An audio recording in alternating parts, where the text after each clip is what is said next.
Hello everyone, welcome to Sanmarga classes. ಒಂದು ಚರಾಕ್ಷರವುಳ್ಳ ರೇಖಾತ್ಮಕ ಸಮೀಕರಣಗಳು ಅಧ್ಯಾಯದ 29ನೇ ಪ್ರಶ್ನೆಯನ್ನ ಗಮನಿಸಿ. ಬಿಡಿಸಿ 4 × 2p - 1 = 3p + 6. ಸೊ ಕೊಟ್ಟಿರುವಂತಹ ಸಮೀಕರಣ 4 × 2p - 1 = 3p + 6. ಸೊ ಇಲ್ಲಿ ಮೊದಲನೇದಾಗಿ ಆವರಣದಲ್ಲಿರುವ ಸಂಖ್ಯೆಯನ್ನ ಬಿಡಿಸ್ಕೊಳ್ಬೇಕು. ಸೊ ಇಲ್ಲಿ 4ರಿಂದ ನಾವೇನ್ ಮಾಡ್ಬೇಕು, ಆವರಣದ ಒಳಗಿರುವಂತ ಸಂಖ್ಯೆಯನ್ನ ಗುಣಿಸ್ಬೇಕು.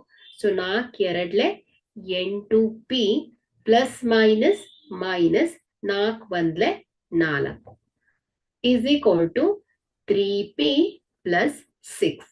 ಸೊ ಇಲ್ಲಿ ಸಜಾತಿಯ ಪದಗಳನ್ನ ಒಂದ್ ಕಡೆ ಮಾಡ್ಕೊಂಡಾಗ ಸೊ 8p - 3p = 6 ಮೈನಸ್ ಇರೋದು ರೈಟ್ ಸೈಡ್ ಹೋದಾಗ +4. Okay, so 8p - 3p, so ಇದೇನಾಗುತ್ತೆ 5p = 6 + 4 10. ಸೊ ಈಗ ನಾವು p ನ ಮೌಲ್ಯವನ್ನ ಹೇಳ್ಬೇಕು. ಸೊ p ಅನ್ನ ಸಪರೇಟ್ ಮಾಡಿದಾಗ p = 10. ಎರಡು ಬದಿಯಲ್ಲೂ ನಾವು 5ರಿಂದ ಭಾಗಿಸ್ಬೇಕು. ಸೊ ಏನಾಗುತ್ತೆ 10 / 5. ಸೊ 5 1 5, 5 2 10.